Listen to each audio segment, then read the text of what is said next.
রেস্টুরেন্টের মতো টাকি মাছের ভর্তা। আমি এই ভর্তাটা কোথায় থেকে শিখেছি জানুন বন্ধুরা। আমি কিন্তু এক রেস্টুরেন্টের ভাইয়ার কাছ থেকে এই ভর্তাটা শিখেছি। কারণ এই ভর্তাটা খেয়ে আমার মুখে এতটাই পরিমাণে লেগে রয়েছে বলে বোঝানো যাবে না। সেই জন্য আজকে আমি আপনাদের সাথে এই টাকি মাছের ভর্তার রেসিপিটা শেয়ার করব। আমি কিন্তু এখানে বেশ বড় সাইজের 2টা টাকি মাছ নিয়েছি। আর মাছগুলোকে লবণ, হলুদের গুঁড়া, মরিচের গুঁড়া, ধনিয়ার গুঁড়া আর আদা রসুন বাটা দিয়ে আমি কিন্তু বেশ ভালো করে মেখে এখন দিয়ে দিব তেলের মধ্যে। আর দিয়ে দিব বড় সাইজের একটা টমেটো। টমেটো কিন্তু অবশ্যই দিবেন। যদি ছোট হয় তাহলে 2 থেকে 3টা, আর বড় হলে একটা হলেই চলবে। আমি কিন্তু দিয়ে দিয়েছি বেশ কিছুটা পরিমাণে রসুন কোয়া। আর দিয়েছি আমি 4 থেকে 5টা কাঁচামরিচ। এখন আমি দিয়েছি বেশ কিছুটা পরিমাণে পেঁয়াজ। পেঁয়াজের সংখ্যাটা অবশ্যই একটু বেশি দিবেন, তাহলে এই ভর্তাটা খেতে কিন্তু দারুণ মজার হয়। আর আমি দিয়েছি 1 টুকরো পরিমাণে আদা। এখন সমস্ত উপকরণ কিন্তু দেখতেই পারছেন আমি খুব ভালো করে একটু ভাজা ভাজা করে নিব। মাছগুলোকেও কিন্তু আমি উল্টে পাল্টে দিব, কারণ এইভাবে উল্টে পাল্টে মাছগুলো ভাজি করলে এই ভর্তাটা খেতে কিন্তু বেশ মজার হয়। আর টমেটোটাকেও কিন্তু আমি এইভাবে একটু উল্টে দিব। ভর্তার কথা কি আর বলবো বন্ধুরা, আমার কিন্তু বয়স দেওয়ার সময় জিভে জল চলে এসেছে, এতটাই পরিমাণে ভর্তা মজার হয়েছে। আর মাছ ভাজি, পেঁয়াজ রসুন আদা কাঁচামরিচ ভাজি কিন্তু আমার হয়ে গেছে। আর দেখতে পাচ্ছেন আমার টমেটোটাও কিন্তু একদম নরম হয়ে গেছে। আমি এইভাবে একটু চিনি দিয়ে গালিয়ে উপর দিয়ে কিন্তু আমি এখন লবণ দিয়ে দিব। এইভাবে লবণ দিয়ে আমি কিন্তু এগুলোকে বেশ ভালো করে ভাজা ভাজা করে নিব টমেটোটাকে, যাতে টমেটোর গায়ে একটু জল না থাকে। আর জল থাকলে কিন্তু এই টমেটোর ভর্তাটা খেতে অতটা পরিমাণে ভালো লাগে না।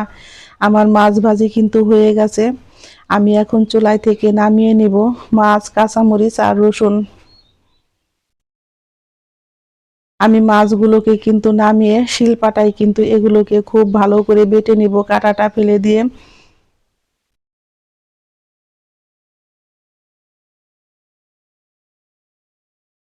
হ্যালো বন্ধুরা, সুলতা কুকিং রেসিপির পক্ষ থেকে সকলকে জানাই স্বাগত।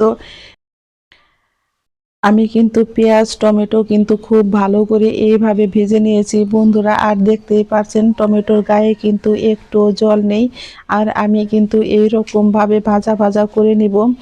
এই টমেটোর ভর্তা এইভাবে করলে বন্ধুরা খেতে এতটাই মজার হয়, যারা ভাত খেতে পারেন না তারাও কিন্তু 1 প্লেট ভাত অনায়াসে খেয়ে নিতে পারবেন।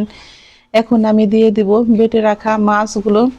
আর মাছগুলো দিয়েও কিন্তু আমি এখন 2 থেকে 3 মিনিট একটু ভেজে নামিয়ে নিব, কারণ খুব বেশি এখন ভাজার প্রয়োজন নেই। আমার পেঁয়াজ মাছ এগুলো কিন্তু সম্পূর্ণ ভাজা, সেই জন্য একটু বেশ ভালো করে নেড়ে চেড়ে মিশিয়ে নিব।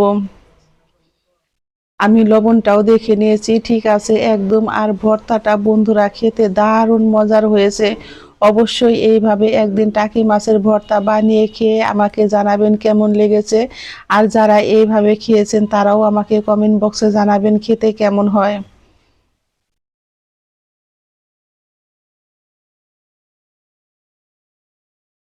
বন্ধুরা ভর্তাটা কিন্তু আমার একদম রেডি হয়ে গেছে। এখন আমি নামানোর আগে দিয়ে দেব অল্প পরিমাণে একটু ধনিয়া পাতা কুচি। আর এই ধনিয়া পাতা কুচিটা দিলে ভর্তার টেস্টটা আর একটু বেশি মজার হয়। সেই জন্য এই ধনিয়া পাতা কুচিটা দিয়ে আমি আবারও একটু ধনিয়া পাতা ভর্তা দিয়ে আমি কিন্তু এইভাবে নেড়ে চেড়ে নামিয়ে নেব। আর আমার ছেলে বলতেছে মা আর একটু লবণ লাগবে, সেই জন্য আমি অল্প পরিমাণে একটু লবণ দিয়ে এইভাবে কিন্তু একটু নেড়ে নামিয়ে গরম গরম পরিবেশন করব। আর ভাত রুটির সাথে খেতে হয় কিন্তু দারুণ মজার। যারা সর্দি কাশিতে ভুগছেন, জ্বরে কিছুতেই খেতে পারছেন না, এইভাবে কিন্তু ভর্তা করে খেয়ে দেখবেন, টক ঝাল খেতে হয় কিন্তু দারুণ মজার। ঝটপট তৈরি হয়ে গেল বন্ধুরা আমার টমেটো দিয়ে টাকি মাছের ভর্তা। সকলেই ভালো থাকবেন, সুস্থ থাকবেন। আমি আবারও ফিরবো নতুন নতুন কোনো রান্নার রেসিপি নিয়ে। আর দেখতেই পারছেন আমার কিন্তু কতগুলো ভর্তা হয়েছে। আর এই ভর্তা দিয়ে ভাত খেতে কিন্তু সেই মজার হয়। চলে আসুন বন্ধুরা টাকি মাছের ভর্তা দিয়ে ভাত খেতে। ঝটপট তৈরি হয়ে গেল জিভে জল আনার মতো একটি ভর্তা। টাকি মাছ আর টমেটো দিয়ে দারুণ মজার ভর্তা। সকলেই ভালো থাকবেন, সুস্থ থাকবেন। ধন্যবাদ সবাইকে।